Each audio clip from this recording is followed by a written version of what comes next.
are you? Good to see all of you. What we've witnessed President Trump accomplish over the last few days has been nothing short of remarkable. We are now 3.5 years into the war between Russia and Ukraine, a brutal conflict that has claimed hundreds of thousands of Russian and Ukrainian lives and cost trillions of dollars. The weakness and incompetence of Joe Biden foolishly allowed the killing to start in the first place. Until President Trump returned to office in January, the bloody and broken Biden status quo was to endlessly force American taxpayers to fund Ukraine no matter the cost, no matter how long it takes, and no matter how many lives were lost. There is no denying that Biden's America Last foreign policy moved the world further away from peace. President Trump rejected that failed approach and instead, over the last 7 months, has relentlessly pursued peace throughout his second term. And thanks to President Trump's efforts, we finally have movement after years of deadly gridlock.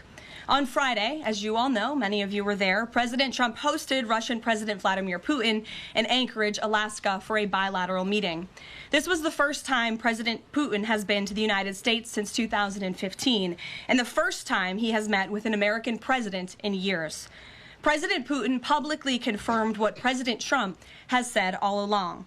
The war between Russia and Ukraine never would have started in the first place if President Trump were in office. This was always obvious to any person with a shred of common sense. Just look at what took place during the last 4 administrations. Under George W. Bush, Russia invaded Georgia. Under Barack Obama, Russia took Crimea. Under Joe Biden, Russia invaded Ukraine. But under President Trump, Russia did not invade nor take anything. President Trump is the only president this century, Republican or Democrat, who has held Russia in check and ensured peace in Europe. That's because Russia has always greatly respected President Trump and his peace through strength foreign policy approach. But overall, the bilateral talks in Alaska were very productive, and multiple key points were agreed to between the two leaders that truly opened up the door for Phase 2 discussions, which took place yesterday here at the White House. Within 48 hours of that meeting in Anchorage, I may add. As you all know, there were many European leaders here, as well as Ukrainian President Zelenskyy. They all traveled here to meet with President Trump to maintain the momentum and work toward a lasting peace. Across the board, every leader credited President Trump for his decisive leadership that has reignited the dialogue in hopes of finally bringing this war to a peaceful conclusion. 2 quotes in particular capture the progress that was made and the optimism moving forward. Finnish President Alexander Stubb said, "I think in the past 2 weeks, we've probably had more progress in ending this war than we have had in the past 3.5 years. Again, that is the president of Finland, a country that shares a border with Russia. That's what we call the President Trump effect. NATO Secretary General Mark Rutte also summed it up well. Without President Trump, this deadlock with Putin would not have been broken. He is the only one who could do this." Following the encouraging conversations yesterday, President Trump spoke with President Putin by phone, and he agreed to begin the next phase of the peace process, a meeting between President Putin and President Zelenskyy, which would be followed, if necessary, by a trilateral meeting between President Putin, President Zelenskyy, and President Trump. As the president said, Vice President Vance, Secretary Rubio, and Special Envoy Witkoff will continue to coordinate with Russia and Ukraine to make this happen as soon as possible. It's very important to remember that before President Trump's landslide victory last November, there was no end in sight to this bloodshed. Now there may finally be light at the end of the tunnel and an opportunity for lasting peace. That's because President Trump is the peace president, and American leadership is back on the world stage. It should not be lost on anyone in this room that world leaders are coming right here to Washington, D.C. for help. While previous presidents have traveled halfway around the world to apologize for America, President Trump stands up for America, and he has firmly restored America's status as the undisputed leader of the free world. However, one thing that has absolutely not changed is the media's negative and downright false coverage of President Trump and his foreign policy accomplishments. From the beginning of this entire process, much of the left-wing media has been actively rooting against the President of the United States in the pursuit of peace.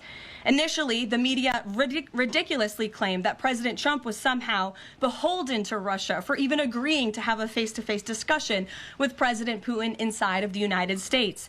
The media said President Trump was making a grave mistake by, quote, legitimizing Putin. They were aghast that President Trump would treat another world leader like a world leader. The media relentlessly attacked President Trump and claimed he suffered a, quote, major defeat for not immediately emerging with a final agreement, even though he said heading into that meeting, this was a meeting to listen and to understand how to move the ball forward. All weekend following those historic U.S.-Russia bilateral talks, we listened to clueless pundits on television trying but failing to claim that the president had failed. The so-called experts in the foreign policy establishment, whose record is nothing but endless wars, trillions of wasted taxpayer dollars, and dead Americans, have the nerve to try and lecture President Trump, who has solved 7 global conflicts in 7 months, about peace. This is the same president, by the way, who brokered the Abraham Accords in his first term, on top of more than half a dozen other peace deals this year alone, as I just said. We also saw yesterday the president of Ukraine and all of the other major leaders of Europe fly across the Atlantic Ocean to meet President Trump at the White House because of the progress that was made, and that, if you ask the media, failed meeting, but it was not. It was highly productive and it was successful. This is why Americans' trust in the mass media is at a lowest point in more than 5 decades. Diplomacy is a delicate process, and instead of reporting the facts about what is happening here at this White House and what is happening between this president and other leaders around the world, many outlets in this room continue to try to actively undermine the president and sabotage the efforts towards peace. That is why I felt the need to set the record straight. In other news, on the home front, President Trump's efforts to make D.C. safe again are working. There have been a total of 465 arrests since the start of this operation on Thursday, August 7th.